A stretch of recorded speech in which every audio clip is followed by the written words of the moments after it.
இங்க நம்ம ஹீரோ சின்ன வயசுல இருந்தே ஒரு ஆர்கானிக்கான வாழ்க்கையை தான் வாழ ஆரம்பிக்கிறான். எங்க போனாலும் நடந்தே தான் போறான். இயற்கையான உணவுகளை மட்டும்தான் சாப்பிடுறான். அவனோட சொந்த கிராமத்திலேயே விவசாயமும் பண்ணிட்டு வில்லேஜ் ஆபீசரா வேலை பார்க்கறான். அவன் வேலை பார்க்கிற கவர்மெண்ட் ஆபீஸ்ல மனிதனுடைய பாடி ஷேப்ல ஒரு மரம் இருக்கு. அந்த மரத்துக்கிட்ட வந்து நிறைய ஸ்கூல் பசங்க போட்டோனா எடுத்து அந்த போட்டோவை லீக் பண்றானுங்க. இதெல்லாம் பாக்குற ஊர் மக்கள் எல்லாரும் இந்த மரத்தை பாக்குறதுக்கு ரொம்ப அசிங்கமா இருக்கிறனால இந்த மரத்தை வெட்டுறதுக்காக ஆளனா கூப்பிடுறாங்க. இதெல்லாம் பார்த்த நம்ம ஹீரோவும் மரத்தை வெட்டக்கூடாது, இயற்கையை அழிக்க கூடாதுன்னு அந்த மரத்து மேலேயே ஒரு சின்ன வீடு கட்டி அது மேல உட்கார்ந்து இந்த மரத்துக்காக உண்ணாவிரதம் இருக்கிறாரு.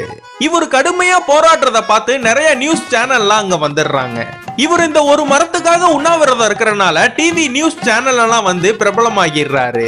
இவரை டிவில பார்த்த நிறைய பேரு இவருக்கு கால் பண்ணி விஸ்னா பண்றாங்க. அடுத்த நாள் இந்த ஊர் மக்கள் எல்லாரும் இந்த மரத்தை வெட்டக்கூடாதுன்னு முடிவு பண்ணிடுறாங்க.